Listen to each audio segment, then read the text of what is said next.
Saturday will go, Sunday will go, and Monday will come, and you'll go back to the class. And like this teacher by name Mrs. Thompson entered the class for the first time. And she had this habit of starting her class by saying, "Love you all." But she knew she was lying because she could not feel that love for one of the students in the class who was very unkept, untidy. And there was nothing in the child that drew attention from Mrs. Thompson. She was little indifferent to the child. She picked him for every negative example and ignored him for all the positive reasons. That year, she had written the progress report for the first quarter. And it was a system in the school that the headmasters have to countersign every progress report. The headmasters called for Mrs. Thompson and told Mrs. Thompson, a progress report should report some progress. It should make a parent feel my child has a future. The way you've written the progress report for Teddy, that is how he was called. The way you've written the progress report for Teddy, parents will give up on Teddy. Mrs. Thompson immediately said, there's nothing I can do. I have nothing positive to write about the child. Immediately, the headmasters asked the administrative staff of the school to trace the old year progress reports of Teddy and send it across to Mrs. Thompson's class. Mrs. Thompson saw the third standard progress report. And it was written, the final remarks, Teddy is the brightest child in the class.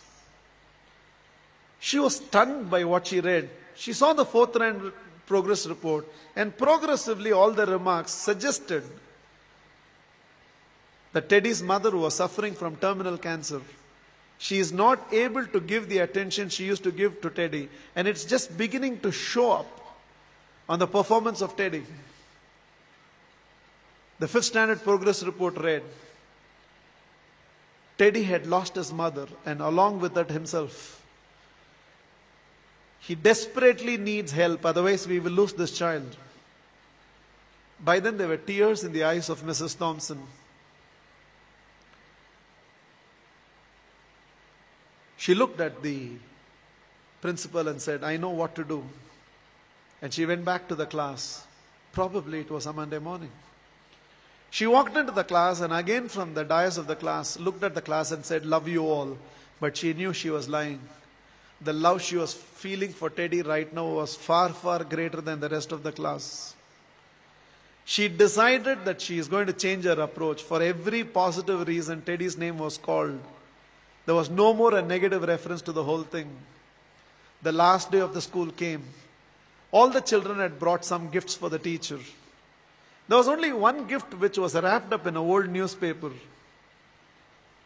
Somehow, the sense of a teacher, she knew that it must be from Teddy. She opened that first. A half-used perfume bottle and a bracelet from which a few stones had already fallen was there. The whole class laughed, knowing it was from Teddy. But without saying anything, Mrs. Thompson just took that half-used perfume bottle, sprayed it on her, wore that bracelet. With a quarter smile, it seems Teddy told, now you're smelling like my mother. This is the last perfume that she used before she left me. And this is what was removed from her body before she was taken into the coffin. 1 year later, end of the school, end of the year, there was a letter on Mrs. Thompson's table.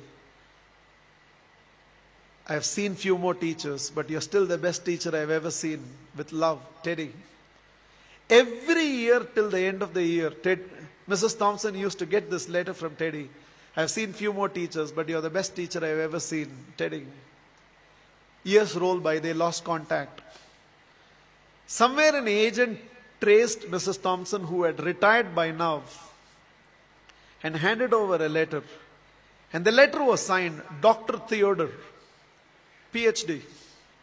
Teddy had gone on to become a PhD. And the letter read, I have seen many more people in life, Mrs. Thompson, This is your Teddy. You're still the best teacher I've ever seen. I'm getting married, and I cannot dream of getting married without your presence. Along with that enclosed were to and fro flight tickets. Mrs. Thompson couldn't resist. She no more had the perfume bottle, but she still preserved the bracelet. She wore that and went to the church. She was trying to sit in the last row, but volunteers identified and ushered her right to the front row. And right in the front row, there was a seat with a placard written, Mother. Theodore personally asked Mrs. Thompson to sit in the chair and whispered, "You are the closest to my mother that I've ever experienced. And whatever I am today, it's because of you, ma'am." The wedding happened, and after the wedding, Theodore introduced Mrs. Thompson to his newly wedded wife. Without her, I wouldn't be where I am today. There were tears in Theodore's eyes. It seems Mrs. Thompson told the newly wedded woman, "Without Teddy, I would have never realized a teacher must first be a mother to every student of hers, and only then a teacher."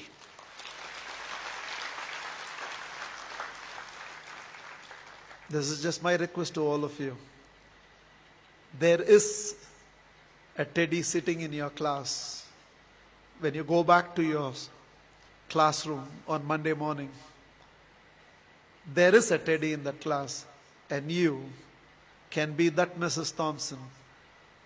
Please, on Monday, don't go back to the institutes as a teacher. Go back as a parent who can also be a teacher and be a turning point in the life of those children. You plus me. I believe we can build a new world.